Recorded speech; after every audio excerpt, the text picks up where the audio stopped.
3, we're going. Hi, I'm Angela, a wild mushroom hunter, and I just wanted to show you some stump puffball mushrooms for those mushroom foragers who want to be sure that what they found is actually indeed edible.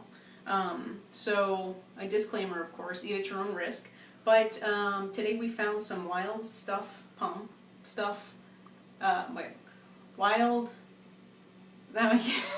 Stump puffs. Thank you. Wild stump puffball mushrooms.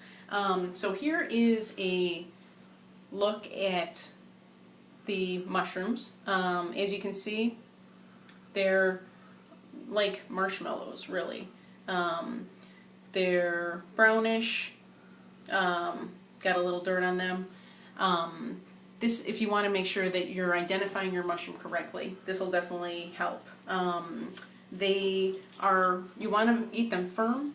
If you cut them open, these are some that we washed up a little bit, but you want to cut them open, make sure they're very white inside. If they're greenish or yellowish or brown at all, don't eat them. The spores are a little bit more developed and they're inedible. But as you can see here, they will be edible if you can push them like this. And like I said, they feel similar to a marshmallow.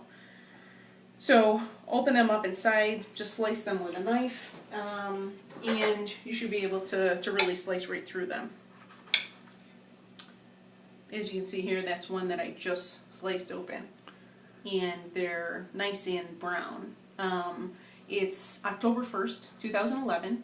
These stump puffball mushrooms grow on stumps. There's another variety that is similar that we'll show in a subsequent video that's a little bit similar to this. They just look like a puffball. They're called meadow puffballs, but that'll be in a subsequent edition once we find those. But we had a pretty high yield today. We found 2 large masses of stump puffball mushrooms. One was on a fairly large stump that was still in the ground. It was almost about my size, and they were just growing in clusters right on the forest floor, right off of the stumps. In clusters, probably about this size. They were just sort of all clumped together. I'm losing my puffballs, but they're just sort of all clumped together. Sort of like this, in unison. And what you want to do is take a knife when you go to cut the puffballs. Cut them right at the bottom so that you'll be able to leave the roots in, because you can come back in later years and pick your stump puffball mushroom. So, like I said, definitely double check with a field guide to make sure that your stump puffball mushroom is indeed a stump puffball mushroom. But this is a beginner level mushroom for you foragers who are just starting out. Like I said, you want to eat them if they're fleshy and firm. Also, as long as they're that nice pure white color inside, like this one.